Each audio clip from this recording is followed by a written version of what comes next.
في حاجات في الدنيا دي ممكن تكسر قلبك، وفي حاجات ممكن تكسر عقلك. لكن اللي حصل في القرية دي حاجة تالتة خالص، حاجة خلت الناس سنين طويلة مش عارفة تنساها. تخيل معايا شوية لو صحيت ولقيت الناس كلها مقتنعة انك ميت، شهادة الوفاة اتكتبت والعزا اتعمل والقبر اتدفنت فيه، وبعد كده تاخد بعضك وتمشي قدام باب بيتك. ايه اللي ممكن يحصل بعد كل ده؟ وانا عايزك تستمتع معايا، وعايزك تقفل على نفسك الأوضة كلها وتقعد مع نفسك لوحدك وتسمع بصمت.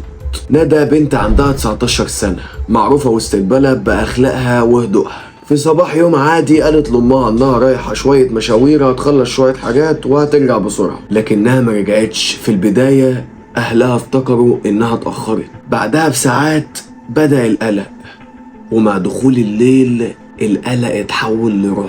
الأب خرج يدور عليها، إخواتها كلموا صحابها، الناس كلها نزلت تساعد، لكن مفيش أي أثر. عدى يوم 2 3 أسبوع ومفيش أي خبر، لحد ما حصل اللي ما كانش لازم يحصل. فلاح معدي من جنب الترعة لقى جثة البنت طافية على وش المية.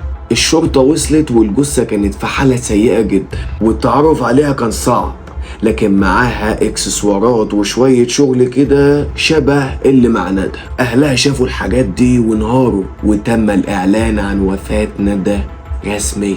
الناس كلها حضرت الجنازة والقبر اتقفل وقروا الفاتحة وخلصت الحكاية، وعلى الأقل ده اللي الكل كان مفتكر.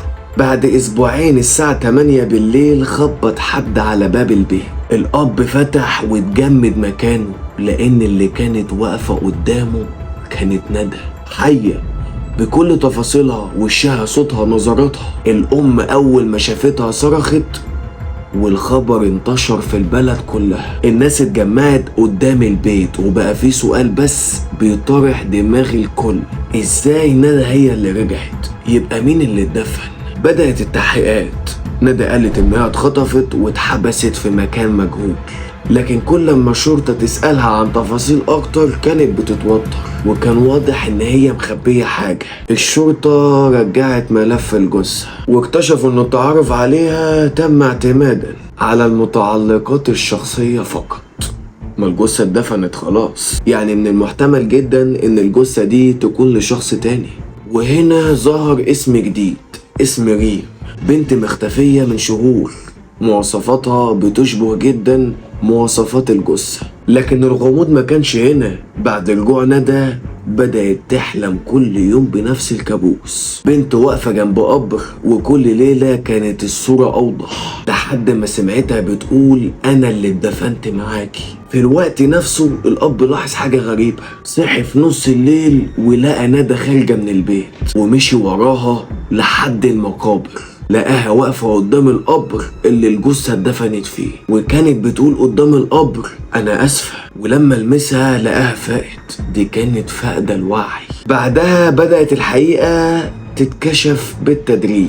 ندى اعترفت يوم الاختفاء ما اتخطفتش مباشرة، هي ركبت العربية بإرادتها، وكان معاها شاب اسمه كريم. كريم كان خاطبها في السر، وكانوا ناويين يهربوا سوا، لكن وهم ماشيين في الطريق حسوا ان في عربية بتراقبهم وبتطاردهم. ومن هنا بدأ كل حاجة تتغير. الشرطة بدأت تدور على كريم، واكتشفوا ان هو كمان كان مختفي. وهم بيدوروا لقوا مخزن فيه آثار إقامة شخص لفترة طويلة، وهناك لقوا دفتر وفيه جملة مرعبة: لو حصل لي حاجة ندى تعرف الحقيقة. التحقيقات كشفت ان كريم كان بيجمع معلومات عن ناس اختفت بقالها سنين. في الوقت نفسه ظهرت شخصية جديدة اسمه سامي، شخص غامض، كان آخر شخص شهد مع ريم قبل اختفائها. ولما الشرطة فتشت في حاجات ريم لقوا مذكراتها، وفي آخر صفحة كانت كاتبة: أنا خايفة من سامي، أنا اكتشفت السر،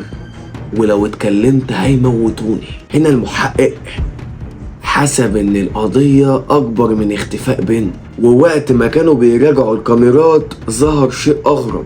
العربية اللي كانت بتطارد كريم كانت مملوكة لراجل اسمه ماهر. المفروض ان ماهر ميت من 5 سنين، لكن الصورة والكاميرات كانت بتقول العكس. بدأت الشرطة تراجع ملف وفاة ماهر، واكتشفوا ان جثته وقتها كانت متفحمة، وان التعرف عليها نفس اللي حصل مع جثة ندى. بعد ايام طويلة من البحث الشرطة وصلت لكوخ مهجور وسط الجبال، وهناك المشكلة انهم لقوا كريم حي وخايف ومتخبي من شهور. كريم اعترف ان هو كان مخبي اسرار مملوكة للشركات اللي كان موجود فيها ماهر. الملفات كشفت شبكة تزوير ضخمة وهويات مزيفة واشخاص تم تفريق ورقهم انهم ماتوا وهم لسه عايشين اصلا.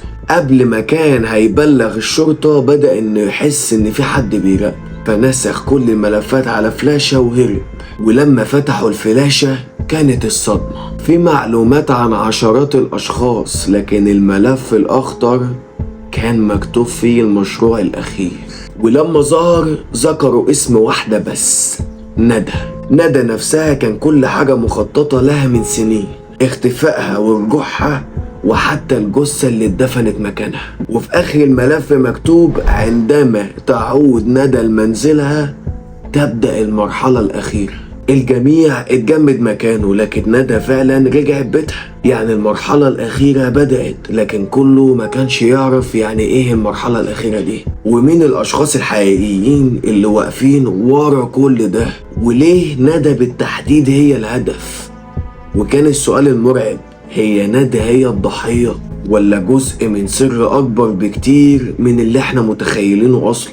وفي يوم ندى قاعدة قدام الشاشة بتتفرج عليها، وكل اللي شاغل عقلها هو اسمها اللي في الملف، ملف رقم 17. المحقق كان مفكر نفسه ان كل الأسئلة اللي كان جايبها كل الشهور اللي فاتت كانت مجرد أسئلة لأسئلة أكبر من كده بكتير. كريم قال أنا لما شفت الملف ده لأول مرة فكرت إن ندى متورطة. ندى بصيت له بصدمة. أنا هز راسه لأ، بعدين فهمت إن الموضوع مختلف. المحقق فتح بقية الملف كان فيه صور قديمة جدا، صور لندى وهي لسه طفلة، صور من المدرسة، صور من الحفلات العائلية، صور مستحيل حد يكون أصلا جابها. وده معناه حاجة واحدة بس، إن الشخص اللي كان بيراقب ندى كان قريب منها، قريب أكتر مما تتخيل. تخيل ندى موقفها كان عامل إزاي في اللحظة دي. كل صورة كانت بتظهر جديدة كانت جزء من حياتها، يعني في شخص كان بيراقبها من سنين طويلة من وهي طفلة. المحقق بدأ يقلب الملف بسرعة لحد ما وقف عند مستند بعنوان أصل المشروع. فتح المستند وبدأ يقرأ. الملف كان بيتكلم عن حادثة حصلت لأكتر من 20 سنة، حادثة اختفاء طفلة رضيعة من مستشفى. الطفلة اختفت بعد ساعات قليلة من ولادتها، ومحدش قدر يوصلها، والقضية اتقفلت ضد مجهول. بل الملف قال ان الطفلة دي ما ماتتش، دي اتاخدت واتسمت باسم مختلف. ندى حست بقلبها وكان بيدق جدا، لان الملف التاني كان فيه صورة للطفلة المختفية وصورة حديثة لندى، وجنبها جملة للشخص نفسه. الأوضة كلها كانت في حالة صمت. الأم اللي كانت موجودة بدأت تبكي. الأب وقف وقلبه غضب، ده كلام فارغ. التحقيقات اتوسعت والشرطة رجعت للأرشيف القديم، وبعد أيام من البحث ظهرت الحقيقة. ندى فعلا كانت متبنية، والأب والأم اللي كانوا معاها كانوا بيحبوها بصدق، لكنها مش بنتهم. هما كانوا معتقدين وقتها ان اجراءات التبني قانونية، لكن واضح انهم اتخدعوا. وهنا بدأت الصورة تظهر. ماهر ما كانش مجرد رجل اعمال، كان جزء من شبكة اكبر، شبكة بتزور الهويات وتخفي الناس وبتخلق اشخاص جديدة باسماء جديدة. لكن السؤال المهم هنا، ليه ندى؟ السؤال كان اجابته في اخر ملف. ندى كانت الوريثة الوحيدة لثروة ضخمة جدا، ثروة مرتبطة بعيلتها الحقيقية، والناس اللي خطفوها زمان كانوا مستفيدين جدا من اختفائها ده. لكن بعد سنين بدأت تظهر مستندات جديدة تظهر الحقيقة، وعلشان كده كان لازم يسيطروا عليها. كل اللي حصل بعدها كان جزء من الخطة. اختفائها، مطاردة كريم، الجثة المجهولة، وحتى الجحا. لكن في حاجة ما كانتش محسوبة. كريم قدر يهرب بالفلاشة، والملفات بدأت تظهر للنور. الشرطة بدأت حملة كبيرة جدا، وتم القبض على عدد من الأشخاص المرتبطين بالقضية دي. لكن ماهر نفسه فضل هارب. عدت أسابيع والكل كان مفكر النهاية قربت، لكن النهاية لسه أصلا ما جاتش. في ليلة هادية وصل اتصال للمحقق. المتصل كان مجهول، لكن الصوت كان واضح: لو عايز تعرف مكان ماهر تعال لوحدك. المحقق راح. المكان كان مصنع قديم ومهجور، نفس النوع بالظبط اللي الأماكن دي بنشوفها في الكوابيس، بس الحديد المصدي والضلمة والصمت. المحقق دخل بحذر ولقى شخص واقف في آخر القاعة. كان ماهر. أخيرا الراجل ضحك: انت اتأخرت. المحقق رفع سلاحه، لكن ماهر ما كانش خايف، بالعكس ده كان هادي بشكل مرعب. انت فاكر انك عرفت الحقيقة؟ انتهى الموضوع خلاص يا ماهر. ماهر ضحك: الحكاية أكبر بكتير، ورمى الملف على الأرض. ولما المحقق فتحه اتجمد مكانه. الملف كان فيه أسماء كتير جدا لناس ماتت من عشرات السنين، لكنهم أحياء. شبكة ضخمة أكبر بكتير من ماهر نفسه. وفجأة سمعوا صوت عربيات الشرطة. ماهر بص ناحية الشبابيك وضحك: في ناس فوقي بكتير، وجري. بدأت مطاردة كبيرة قصيرة في المصنع.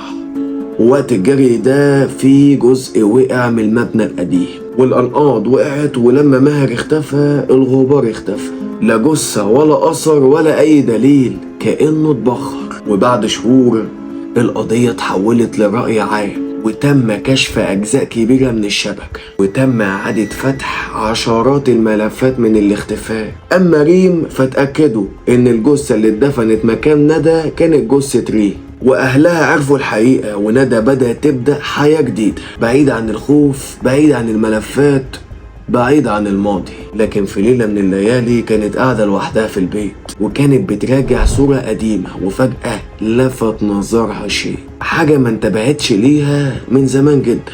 صورة قديمة جدا، صورة ليها وهي صغيرة، وفي خلفية الصورة كان في راجل واقف بعيد. الراجل ده كان بيبص مباشر للكاميرا. ندى قربت الصورة أكتر وقلبها بدأ يدق بعنف، واتفاجئت فعلا لأن اللي كان في الصورة دي كان ماهر.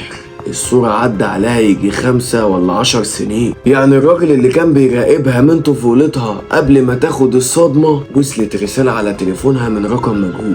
الرسالة كانت قصيرة جدا: المرحلة الأخيرة لسه ما بدأتش.